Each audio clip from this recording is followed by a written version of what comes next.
Assalamualaikum warahmatullahi wabarakatuh. Waalaikumsalam. Baiklah, perkenalkan nama saya Superman. Saya sebagai pengurus advokasi. Saya sebagai saudara. Pada siang hari ini saya mau memberikan materi tentang kepatuhan anggota ASN terhadap prinsip dan kriteria RSPO yang nantinya akan diuji melalui audit internal dan audit eksternal.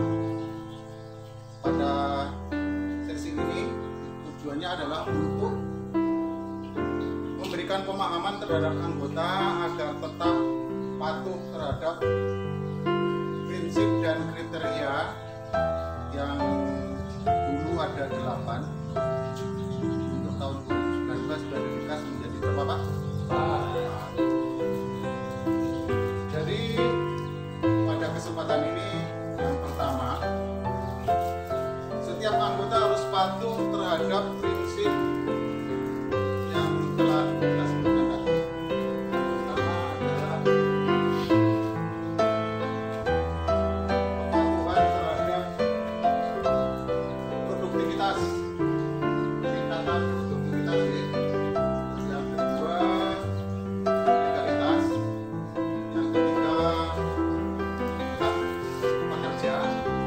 Dan yang keempat, yang kita bahas dulu, kita berdasarkan urutan prinsip, karena ini langsung kita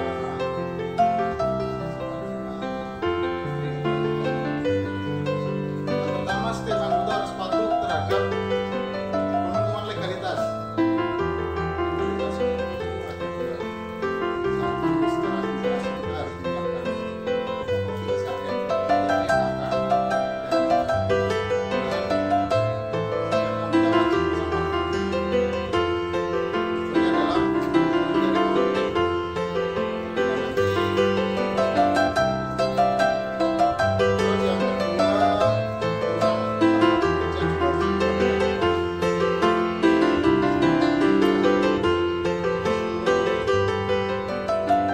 Baik dalam hal penyediaan APD, kesejahteraan mungkin dari upah disesuaikan dengan yang ditetapkan oleh MK. Terus jaminan kecelakaan kerja apabila terjadi di saat bekerja di kebun kita itu juga penting. Terus yang selanjutnya adalah masalah lingkungan. Lingkungan itu menyangkut masalah ada NKT, ada pembakaran lahan,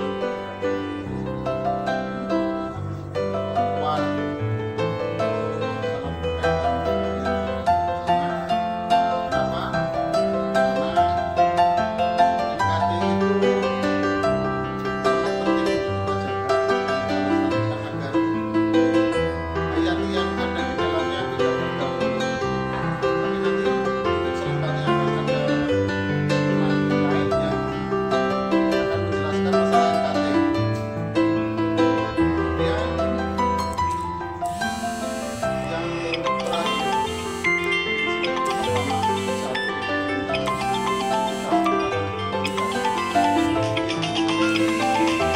tentang menyangkut masalah catatan.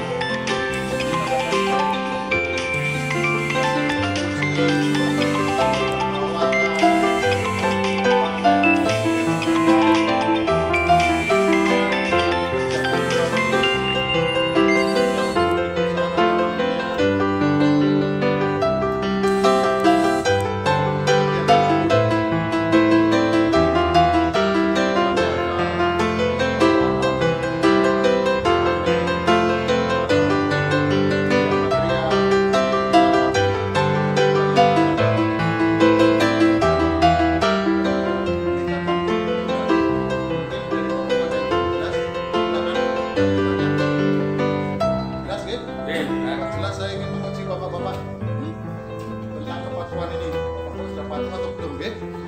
Sekarang tolong tirukan saya, Git. 3, kok tirukan? 3 Ditambah 3 ditambah 3 sama dengan sama dengan berapa? berapa? berapa? Kalau tadi Bapak jawab 6 berarti salah. Menit. Jadi mungkin itu yang bisa saya sampaikan. Mudah-mudahan bermanfaat bagi kita semua. Dan untuk selanjutnya ada Pak Sarwoto yang akan menyampaikan masalah manfaat mengikuti RSPO bagi petani. Dari saya, apabila ada tutur kata yang salah, saya mohon maaf. Dan saya akhiri, wassalamualaikum warahmatullahi wabarakatuh. Tepuk tangan. Untuk beberapa hal tadi yang di dalam pendahuluan sudah disampaikan topik jelas. Tadi judulnya kepatuhan seluruh anggota terhadap prinsip dan kriteria RSPO diuji dalam penilaian audit internal dan audit eksternal. Oke, topiknya dibacakan, kemudian tujuannya ada, ya. Lalu dia pembukaan tadi Pak Suparman menyampaikan bendahara. Nah, oke, sudah ada berarti. Pembahasannya oke. Hanya saya yang belum mendapat adalah Pak Parman mencoba menjelaskan 4 prinsip itu, tetapi yang menjadi pokok materinya adalah 4 prinsip itu diuji di dalam audit internal dan eksternal. Nah, ini nggak muncul. Tadi hanya sampai di 4 prinsipnya aja. Jadi gini, kemungkinan kita ketika kita ngomong kita lupa sendiri, gitu loh. Jadi Pak Parman tadi hanya larut di dalam 4 prinsip dan kriteria, dijelaskan berbagai macam penjabarannya di 4 prinsip itu, tetapi sebenarnya 4 prinsip ini apa toh? Bapak-bapak melakukan hak dan kondisi membayar gaji dan sebagainya itu nanti dimintai bukti slipnya, Bapak bahwa ada kecelakaan kerja, uji produktivitas, Bapak mencatat di buku petani itu akan bisa Bapak secara rutin enggak? Itu lewat audit itu. Yang nyambung kan di situ. Padahal sebenarnya intinya bukan ngomongkan prinsip, tetapi prinsip itu diujinya di audit internal dan eksternal. Jadi kalau kalimat panjang topik ini dipotong intinya apa toh? 4 prinsip itu diuji di audit. Tapi malah akhirnya Bapak ini mencoba untuk menarik orang dengan permainan gitu loh, tapi nggak sempat sebenarnya tema itu sampai. Oke ya, betul ya. Bismillahirrahmanirrahim. Assalamualaikum warahmatullahi wabarakatuh. Waalaikumsalam. Alhamdulillahirrahmanirrahim. Bapak-bapak, ibu-ibu petani yang sangat hebat, terima kasih. Kita ucapkan puji syukur pada Tuhan Yang Maha Kuasa sore ini bisa berkumpul dalam ruangan ini untuk satu pelatihan. Sebelumnya saya akan perkenalkan dulu. Nama saya Sarwoto. Saya adalah salah satu pengurus ICS di APKSM sebagai audit internal. Sarwoto, tahu nggak artinya? Sarwo artinya itu serba. To itu ditoto. Jadi Sarwoto itu artinya serba ditoto. Jadi sebelum melakukan sesuatu ya harus ditoto terlebih dahulu supaya tidak keliru ke depannya. Baik bapak-bapak, ibu-ibu dan petani yang hebat-hebat. Jadi pada sore kali ini saya akan memberikan materi mengenai manfaat petani mengikuti program RSPO. Manfaat di sini maksudnya keuntungan-keuntungan apa saja yang didapat oleh petani mengikuti program RSPO. Di sini tidak akan menjelaskan RSPO itu apa karena kemarin sudah dijelaskan pada narasumber sebelumnya. Ada 3 klasifikasi atau 3 kategori yang bisa saya rangkum bila bapak-bapak ibu-ibu petani mengikuti program RSPO.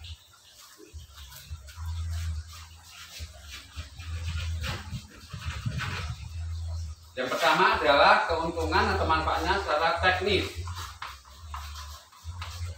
Kemudian yang kedua, manfaat sosial.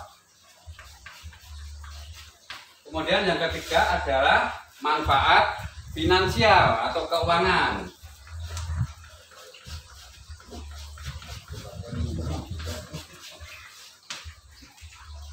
Jadi saya ulang lagi ya, manfaat pertama adalah teknis, kedua sosial, yang ketiga adalah finansial atau keuangan.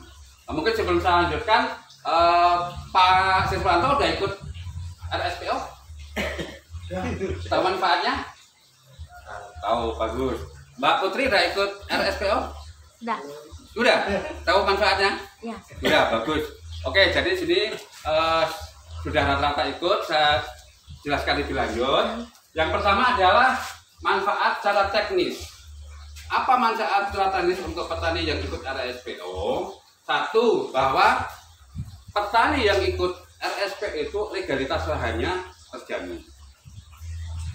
Legalitas lahannya pasti tidak akan terjadi sengketa dengan tetangga kanan kiri. Karena apa? Karena di situ lahan sampean-sampean ini semua itu akan dititik di GPS. Titik-titik batasnya sudah jelas, dikasih patok. Nah, itu satu. Kemudian lahan Bapak didaftarkan di STDB. STDB apa itu STDB? Surat Tanda Daftar Budidaya Perkebunan Kelapa Sawit. Jadi kan jelas bahwa isinya betul-betul memang di situ kelapa sawit gitu. Jadi udah mantap lah kan itu. Kemudian ada dapat surat SPPL dari Dinas Lingkungan Hidup. Bapak Putri tahu SPPL? Apa singkatannya? Singkatannya nggak tahu. Nggak tahu. Oke. Surat pernyataan. Oke, surat pernyataan kesanggupan pemantauan lingkungan, Pak, dari Lingkungan Hidup. Itu keuntungan secara teknis. Kemudian juga Bapak Ibu semua nanti kalau ikut RSP itu akan mendapat pelatihan-pelatihan. Pelatihan-pelatihannya apa? Ya bagaimana berkebun yang baik, BMP ya, base management praktis gitu kan. Itu di situ ada bagaimana cara panen, cara rawat, pemakaian APD, semuanya akan diajarkan di situ. Yang ini tidak dapat atau tidak didapat dari petani yang tidak ikut RSPO. Jadi Bapak Ibu semua akan 10 langkah lebih maju dari petani-petani yang tidak ikut RSPO. Kemudian secara tidak langsung, keuntungan secara teknis adalah Bapak Ibu sudah menjaga kelestarian lingkungan kebun Bapak-Bapak Ibu semua, karena di situ bisa mempertahankan unsur ekosistem, tidak membuang sampah di lahan, tidak mencuci cap di sungai. Nah, itu kan secara tidak langsung keuntungannya seperti itu diajarkan semua nanti. Kemudian yang kedua, itu adalah masalah sosial, ya kan? Sosial secara tidak langsung Bapak dan Ibu pasti akan bertambah teman, bertambah sahabat, bertambah saudara. Kemudian secara tidak langsung akan memberikan kontribusi kepada teman-teman atau saudara yang berkebutuhan khusus dengan membantu sembako dari penjualan kredit tadi. Kemudian yang ketiga adalah finansial.